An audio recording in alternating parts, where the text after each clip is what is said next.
Assalamualaikum warahmatullahi wabarakatuh. Selamat berjumpa lagi dengan channel Guru Cakap, channel yang berbagi informasi tentang dunia geografi. Sobat-sobat semuanya, siswa-siswa semuanya, bagaimana kabarnya? Semoga selalu dalam keadaan sehat walafiat. Pernah nggak sih kamu nyebrang dari Ketapang ke Gilimanuk? Atau mungkin cuma ngelihat peta dan penasaran kok bisa sih Jawa sama Bali terpisah oleh laut sempit bernama Selat Bali. Nah, di episode kali ini kita bakal ngobrol santai soal asal-usul Selat Bali dilihat dari sudut pandang geologi dan geografi tentunya ya. Tenang, nggak perlu ngantuk atau stres. Kita bahas dengan gaya yang ringan tapi tetap berbobot. Siap? Yuk kita mulai. Pertama-tama kita intip dulu lokasi dan bentuknya. Ya, Selat Bali ini jadi pemisah alami antara ujung timur Pulau Jawa, tepatnya di Kabupaten Banyuwangi, dan ujung barat Pulau Bali di Kabupaten Jembrana. Lebarnya di titik tersempit cuma sekitar 2,4 km. Nggak jauh, makanya bisa ditempuh naik kapal feri cuma dalam waktu 45 menitan. Tapi jangan salah, walau sempit, kedalaman lautnya bisa lebih dari 100 meter loh. Tapi pertanyaannya, dulu itu kok bisa terbentuk? Emang dulunya kayak gimana? Nah, kita balik ke masa ribuan hingga jutaan tahun lalu, ke zaman ketika daratan di Asia Tenggara itu masih jadi satu daratan besar, namanya Paparan Sunda. Pada zaman es atau zaman Pleistosen, air laut banyak yang membeku jadi es dan permukaan laut dunia turun drastis, termasuk di antara Jawa dan Bali. Saat itu dasar laut yang sekarang jadi Selat Bali dulunya adalah dataran rendah yang bisa dilewati manusia dan hewan. Bahkan ada teori kalau nenek moyang kita jalan kaki dari Jawa ke Bali.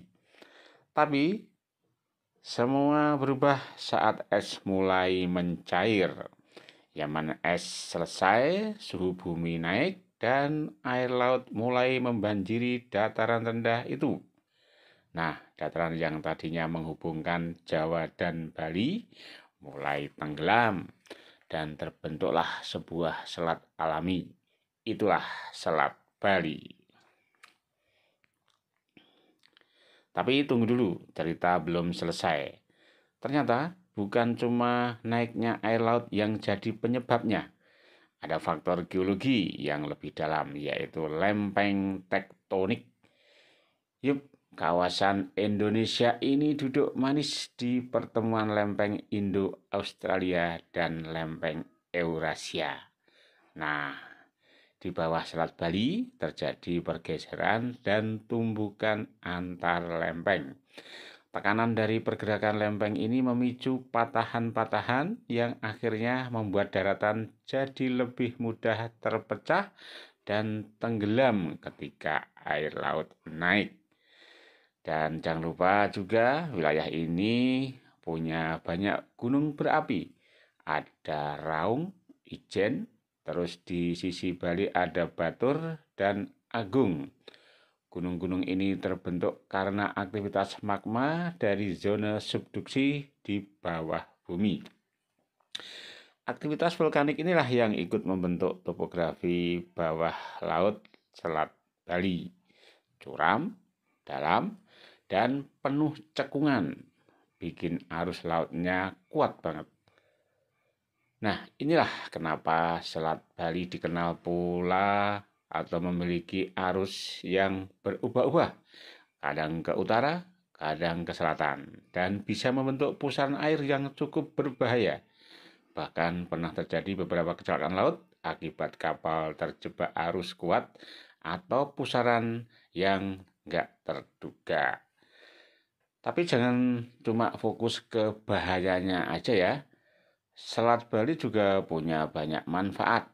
Selain jadi jalur utama penghubung logistik dan transportasi antar pulau, arus lautnya yang konstan juga menyimpan potensi energi terbarukan yang besar banget.